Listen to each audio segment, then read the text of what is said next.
Students, welcome to my YouTube channel Jyotish study में स्वागत है आपका। तो पिछले क्लास में हम लोग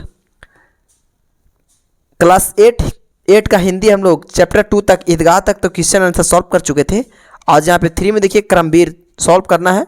ठीक है, ये हम सारा चीज़ पढ़ा दिए थे तो इसका क्वेश्चन आंसर बचा हुआ था, तो इसको हम लोग क्या करेंगे आज इसमें पढ़ेंगे। ठीक है, तो यहाँ पे देखिए सबसे पहले तो आपका शब्दार्थ है। तो देखिए यहाँ पर ये शब्द इसको कहते हैं, अर्थ इसको कहते हैं। ठीक है, शब्दार्थ देखिए में तो यहाँ देखिए बाधा के मतलब होता है रुकावट, डर, भय। विविध के होता है विभिन्न, अनेक प्रकार के, विभिन्न और अनेक प्रकार के, विविध मतलब। बहु के मतलब होता है बहुत या ज़्यादा। ठीक है, ये दोनों में से कोई बोल सकते हैं एक। और यहाँ पे है आपका एक और जो कि है भाग। तो भाग के मतलब होता है भाग्य।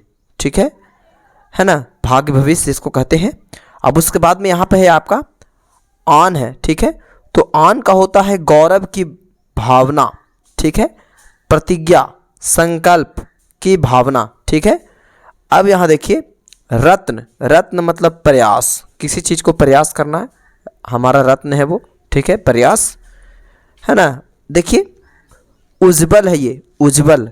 तो उज्ज्वल के मतलब होता है कि चमकीला, उज्ज्वल मतलब चमकीला। बेड़ा के मतलब होता है जलयान, बेड़ा का मतलब जलयान होता है। ठीक है, अब यहाँ देखिए ये विभव के मतलब होता है ऐश्वर्य यानी दौलत, ऐश्वर्य और दौलत कह सकते हैं। और ये सपूत के मतलब होता है अच्छा बेटा, सपूत के मतलब अच्छा बेटा। अब उसके बाद में यहाँ पे इसको तो आप लोग याद करना, ये बहुत ज़रूरी है। और यहाँ पे आपका दिया गया है पाठ से आगे देखिए कुछ क्वेश्चन है जो कि पाठ से आगे देखिए आप प्रश्न अभ्यास जो कि कहता है क्रमवीर की पहचान क्या है। तो यहाँ पे देखिए क्रमवीर पार्ट 3। ठीक है, पाठ से आगे क्वेश्चन दिया गया था कि क्रमवीर का पहचान क्या है। तो क्रमवीर बिछन, यहाँ बिछन है ये, क्रमवीर बिछन घबराओ बाधाओं से घबराते नहीं। ठीक है, क्रमवीर जो होते हैं से कितना हो भी बाधा आ जाए, कितना हो बड़ा समस्या आ जाए, वो घबराते नहीं हैं। भाग भरोसे रहते नहीं। ठीक है, यानी भाग भरोसे पर नहीं रहते हैं, भाग भरोसे पर नहीं रहते। कहता है कि आज के कार्य आज ही कर लेते हैं। ठीक है, आज की कार्य हम लोग को आज ही कर लेना चाहिए। ठीक है, अब देखिए उसके बाद में कहता है कि अपने समय को व्यर्थ नहीं जाने देते। कर्मवीर जो होते हैं अपने समय को व्यर्थ नहीं जाने देते हैं। ठीक है ना। कहता है कि परिश्रम करने से जी नहीं चुराते हैं, परिश्रम करने से वो डरते नहीं हैं, अपना देह नहीं चुराते हैं परिश्रम करने से। ठीक है, परिश्रम यानी मेहनत। कहता है कि जिस कार्य को आरंभ करते हैं उसे पूरा करके ही छोड़ते हैं, कर्मवीर ही वो कहलाते हैं। ठीक है, जिस काम को आप ठान लीजिए वो पूरा करके छोड़िए। ठीक है, यही कर्मवीर का क्या है, पहचान है ना।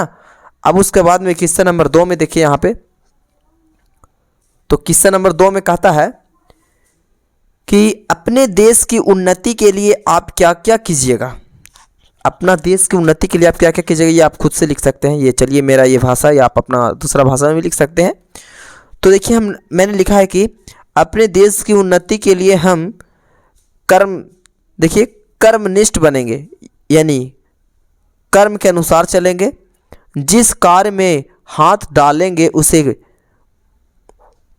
उसे करके ही दम लेंगे तथा अच्छे से पढ़ाई करके कुछ बनकर अपने देश की उन्नति में योगदान देंगे। ठीक है, हम देश के प्रति अपने सभी कार्यों को निभाएंगे। ठीक है, जो भी देश के कार्य होगा उसको हम क्या करेंगे, निभाएंगे। आप लोग के अगर और कुछ इसमें जोड़ना है तो आप जोड़ सकते हैं। अब उसके बाद में देखिए क्वेश्चन नंबर 3 में आपका कहता है कि आप अपने को कर्मवीर कैसे साबित कर सकते हैं। आप अपने को कर्मवीर कैसे साबित कर सकते हैं। तो देखिए कैसे साबित होगा अपने आप को कर्मवीर। समय को महत्व देना, सबसे पहले होगा कर्मवीर को साबित करना। कर्म से वही चलता है जो समय को महत्व देता है, समय को समझता है। ठीक है, अब पढ़ने के लिए बचपन से तो पढ़िएगा, बुढ़ापा में तो कुछ हो नहीं पाएगा, समय तो चला गया, ठीक है। उसी प्रकार से समय को महत्व दीजिए, जो समय पे चाहिए वो चीज़ करना चाहिए, ठीक है। कहता है कि परिश्रमी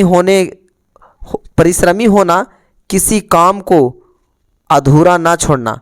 परिश्रमी होना यानी परिश्रम करना, मेहनत करना, और मेहनत करके उस काम को पूरा करना, उस काम को छोड़ना नहीं है। कहता है कि भाग भरोसे नहीं रहना आदि कर्मवीर के गुणों को अपने में उतार कर हम अपने को कर्मवीर साबित कर सकते हैं, ठीक है। मतलब इस प्रकार से समय को दाद देते हुए हम लोग हर कार्य को करेंगे तो ही कर्मवीर का पहचान होगा, ठीक है। अब उसके बाद में ये क्वेश्चन नंबर 4 में देखिए,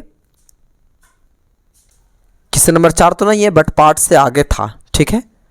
पार्ट से आगे का ये क्वेश्चन है। ये फर्स्ट क्वेश्चन आपका कहता है कि परिश्रमी के द्वारा मनोवांछित लक्ष्य की प्राप्ति की जा सकती है, कैसे? तो देखिए कैसे प्राप्ति की जा सकती है। कहता है कि परिश्रमी व्यक्ति कभी आलस्य नहीं दिखाते, आलस, ठीक है, कभी आलसी नहीं बनते, है ना। आलसी का अर्थ होता है जिसको हम लोग देहाती में बोलते हैं ना कि एकदम कोढ़िया हो गया है ना, एकदम काम धाम नहीं करता है, घर में बोला जाता है गांव देहात में, उस प्रकार से, ठीक है। एकदम शरीर को काम करने से चुराना एकदम, ठीक है ना, शरीर को बचाना। तो बचा के क्या कीजिएगा। उसके बाद देखिए कहता है कि अगर परिश्रम व्यक्ति मन वचन और कर्म से एक बना रहे तो कार्य में लक्ष्य की प्राप्ति होगी, ठीक है। अगर कर्म मन और तन से अगर दोनों से लग जाए किसी भी कार्य में, ठीक है, शरीर भी साथ दे, हमारा मन भी साथ दे, तो उस कार्य को बहुत आसानी से हम लोग पूरा कर सकते हैं, ठीक है। जब हम और हमारा शरीर स्वस्थ होना चाहिए, ठीक है, तभी हम लोग क्या करेंगे, काम को अच्छी प्रकार से कर पाएंगे, है ना। अब उसके बाद में देखिए ये क्वेश्चन नंबर 2 में, तो क्वेश्चन नंबर 2 में आपका कहता है कि कल करे सो आज कर, आज करे सो अब, पल में प्रलय होएगा बहुरी करेगा कब।